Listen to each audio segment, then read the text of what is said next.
Well, we have another question to answer, and this time it's for a single person.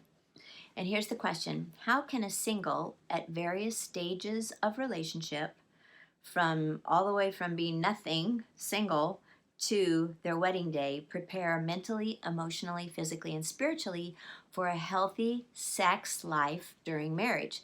This is a great question. We could make a multiple mini series on this. Yeah. But did you want to say I just want to say something I realized, actually just reading it through right now, is that we both shared a little bit about what we wrote, and everything that we're going to talk about is in relationship with other people. Or I'd say the majority of it is in relationship to other people. So I don't think there's a lot you can do. I don't think you can go too far just on your own, except in learning about yourself and preparing yourself for intimacy, and especially for a good sexual relationship after you're married. You have to be with somebody. You have to be working out relationship in order to do that well. So we're giving you all these answers. If you're not in a relationship with that, we're going to start way back at the beginning. If you're not in a relationship yet, and I think sometimes if you haven't dated for a long time, or maybe you've never dated, probably the biggest step is just making a choice to move ahead and to step out and risk and be responsive. Smile, talk, sit next to someone that sometimes we can get so crazy that I remember a girl that we knew, and she liked this guy, and she literally walked down the whole hallway. He was there and didn't even look at him. So for her to be able to step out and risk was to just look at him and smile. And I always say, do what is in your heart. What do you want to do? And what is keeping you from doing it? Choose to do what is in your heart. And be able to initiate conversation. Look at the person in the eye. Listen well. Be thinking of questions that you can ask them, because really you're wanting to get to know them. Your desire is to see if this is even somebody that you do want to date, and then date seriously, and then eventually marry. Let's see, questions about themselves, and then talk about, be ready to be vulnerable and talk about yourself, and open up appropriately, to the stage that you are in. And this is just somebody that you were talking about, somebody that you're interested in right now. Yeah, which is another kind of big topic. Maybe we can talk about sometime, of how you open up appropriately depending on the stage of the relationship. Yeah. And right now, this is just like the very beginning. So like I'm taking you from a person that you've just met and got, oh, he is cute or she is cute, and you're just interested. Because most of the time, physical is the first attraction. You see them, and they're either somebody that you're attracted to or not. And that's an important thing too. The other thing is making a pact with yourself, being determined as an act of your will to choose to be genuine and be yourself, and not to perform, and not to try to be what you think they may like, or our boys say this all the time: the most attractive person is somebody who is being themselves. And so to not want to step into that place of trying to get them to like you, remember, you're not trying to conform to get somebody to like you. You're actually trying to get to know this person and let them know you, so that you can get a yes or no. And a no means, nope, I don't think I would want to move ahead in this relationship. A yes means, I still don't know them, but I'm interested. On our very first date, I literally had the thought, he's so nice, I like him, but I'd never marry someone like him. I had a whole different idea of what I thought I needed to marry. Which is another important point. Don't get so specific in what you think you want or need that you wouldn't recognize somebody different if God had somebody different for you. You know, I used to ask our boys also when they would go out with somebody for the first time. I go, well, you know, how did you like them? And they go, yeah, you know, she was really nice. And you know, would you want to see him again? Yeah, I think I will. You know, and so then each time I would ask them, you know, like on the second or the third date, do you like her more? Do you like her the same? Do you like her less? After being together. And that's what you're really trying to find out, because Yeah. after, you know, if you go to a deeper level of knowing someone on the third date, it's kind of like, oh, you're either seeing more things that you're not drawn to, or like with this hunk here sitting next to me, I kept seeing with every date, I go, oh, that's really cool, you know. And it's like it would draw me in, and I still didn't really know him, but it was enough of a draw that, yeah, sure, I would go out with him again. He's a neat guy, and I enjoyed our time together. And so sometimes it's just as simple as that. But be ready to fight to be yourself, because you want the person that you marry to love who you are. You don't want to have to be performing all your life to try to get this love. And it's there is the right person that is designed to love you, and you don't want anybody else other than that person. Yeah. Another thing at the very beginning stages is, don't let the physical in to become the main thing. In fact, I would really encourage you not to let the physical in at all until you have emotionally and spiritually gotten enough knowledge and just kind of confirmation of, yeah, this is somebody that I really want to go deeper with. Like, I'd like to know them more, or I'd like to, you know, hear what they think about this. That once you let the physical in, even just, you know, little things, it becomes more of a draw, because you may be really lonely and want the physical touch, and then that is a slippery slope, because where do you stop? Yeah. You know, It's an easy thing to go after. You're getting to know somebody. If you're attracted to them, it's easy just to follow physical feelings and attraction and miss some of the more fundamental things you'll need for the relationship, the emotional, spiritual connections. yeah. Your goal is to really get to know them, and then once you are at that place where you're thinking, you know what, I remember there was a place where I really got to with him, where, God, I really like him. You know, I want to know more about him. And then it was more like, I really like him, you know, and I'd be excited if, because I lived over here, and to go to the grocery store, I would have to pass by his street, and sometimes way down at the end of the street, I could see if his car was there or not. And I actually got to a place where I was going, oh, there's his car, he's home, you know. And you start just, you know, you start wanting more connection.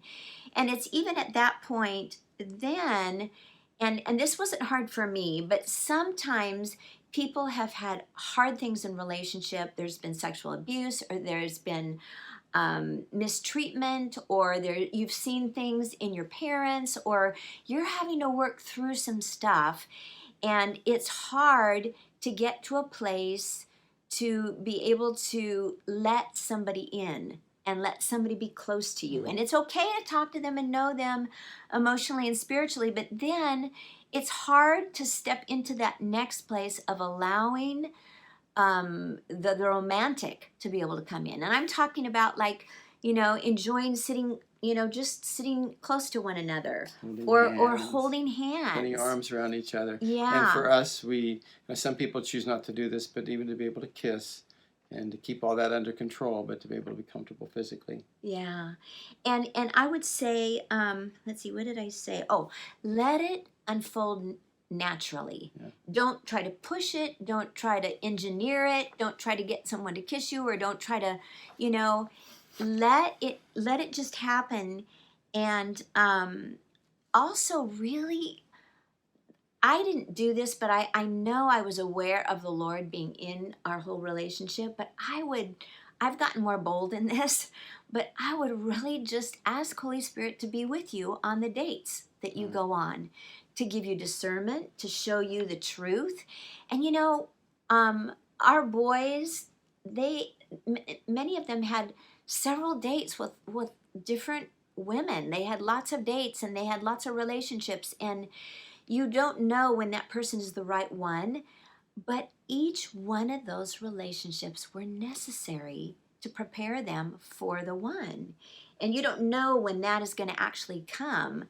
But I would just say let the natural desire to, oh, I remember on our third date, this was so cute.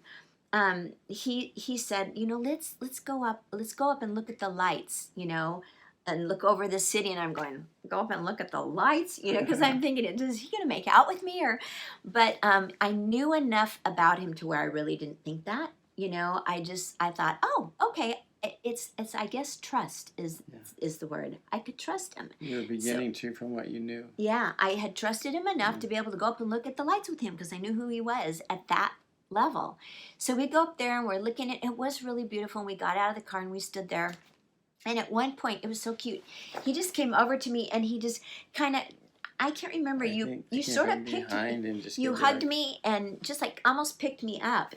And it was just like, it melted my heart.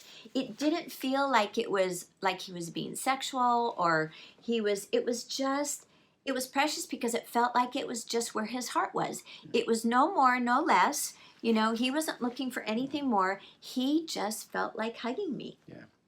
So I'm going to say a little bit before we run out of time, but I took a little different approach to the question. Lori's talking about basically the general idea of what we teach in Nothing Hidden, Single Life Workshop, and Lamb, is that you really build an open relationship, and then you don't have things to be afraid of. You have freedom. You get to experience freedom in the relationship and openness and trust.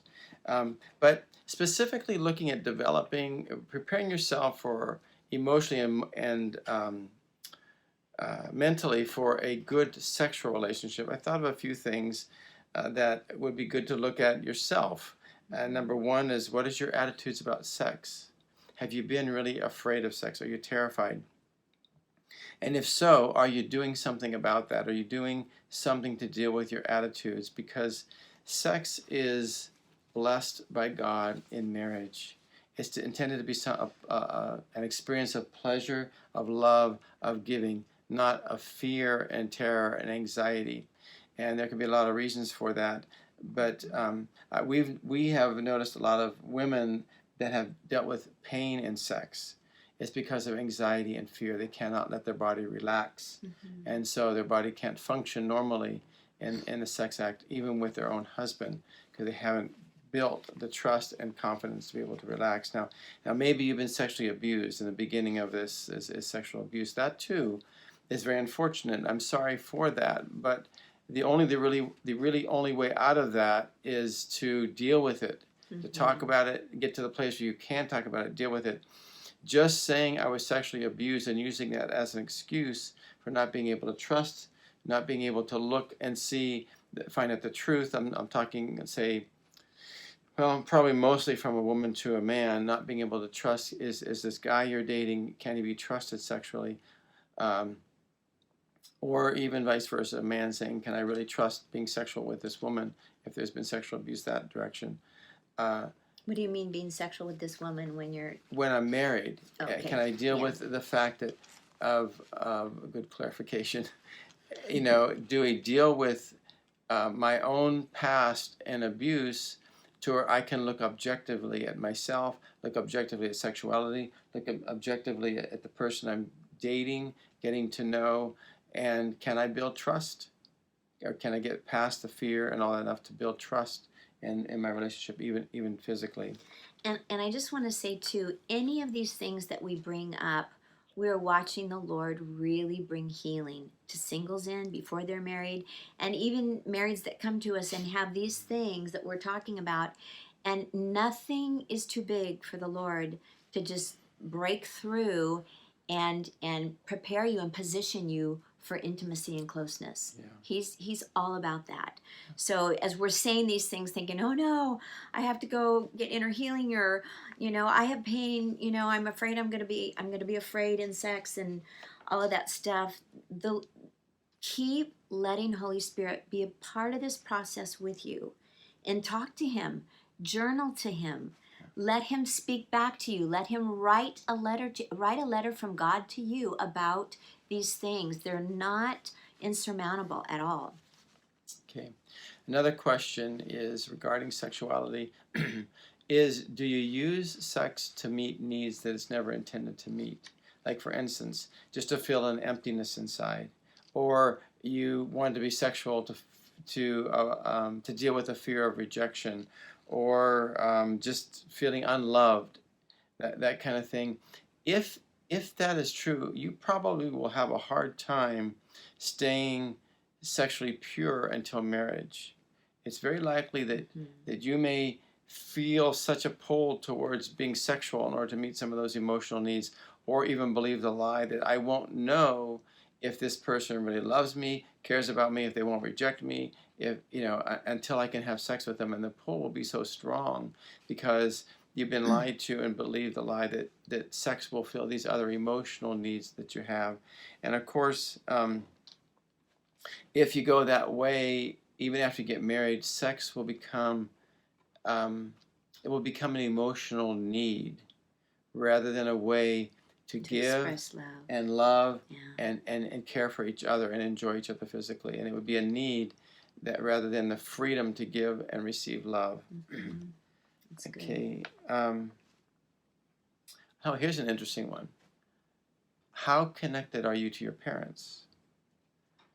If a man is still very, very connected to his mother, emotionally connected, dependent upon her, or a young lady to her father, and you start dating and you don't really make that separation from mother, father, from parents, an interesting thing happens when you get married and want to have sex. Often what happens is it becomes hard to separate the person from your mother or father. You connect men, or like for a woman, you connect men with father. For a man, you may connect women with mother. And then the idea of having sex with your father or mother it's a lot of unconscious experience, but the thought, the idea of having sex with a parent is not pleasurable. It feels bad, and it is wrong. You wouldn't do that. But anyway, it's a subtle thing, but it's just part of what God knew was good when he said, a man shall leave his father and mother and cling to his wife, and the two become one. And in Psalm 45, it says, listen, O daughter, leave your father and your father's household, and there bow down to the Lord, bow down to your husband, join with your husband. It's really important that we make that separation in order to be prepared to be free, to have a good sexual relationship, open sexual relationship. I think from another perspective, if you're a young woman and you're very, very connected emotionally to your father, and there's a need that you're meeting in him. Maybe doesn't have a good relationship with your mother, and you too. There's an emotional need. It's almost like that connection. It's an ungodly connection. We call that an ungodly soul tie, and it will literally keep you from being able to have the connection that you want with your spouse when you get married. People don't know this. Yeah. We've been finding this out in Lamb, and vice versa with a daughter and a mother, or a son and a mother. But it can also happen with a daughter and mother, a son and father, where the emotional tie is so close that you don't develop a fully healthy emotional, relational, and sexual connection with your spouse. Yeah. So. And many times you don't really know that until you're in an exclusive relationship and moving towards marriage. Yeah. And that's when you want to watch the red flags to see when that is coming up. And just very quickly here, I want to address the last question was what are healthy expectations for a single to have in his or her wedding night? And again, we can't really begin to cover this very thoroughly, but just a couple ideas. Number one is expect to give to each other and enjoy each other on your wedding night. And try not to figure out everything is supposed to happen physically, sexually, all that. just go and, okay, we're going to continue. If you have built a good, trusting relationship, open, vulnerable, you know each other well, there won't be a whole lot of surprises on your wedding night. Maybe you'll find out things about each other sexually or yourself sexually that you didn't know, but don't expect fireworks and everything to be perfect on your wedding night. Or the sex Olympics. Yeah. The sexual relationship, like every other part of your relationship, can grow. You can learn about each other in that area. And so just having a deep level of trust, a deep level of openness and vulnerability will allow you to go into your sexual relationship on your wedding night and learn and develop that together. Yeah. Just like every other aspect And of your grow in relationship. skills. Yeah. You can really become skilled at lovemaking with one another and giving to one another. Yeah, just like every other aspect of your relationship. That's good. So we bless you to be free in this, to be free to learn, to be free and open, to really have nothing hidden in your intimate relationships, whether you're single and moving towards marriage, or if you're married and listening to this. And we bless you to develop the emotional, spiritual side of your relationship, so that the physical, sexual can really be a God-honoring relationship and a great joy to you. We bless you in Jesus' name. Amen. Amen. Okay, bye for now.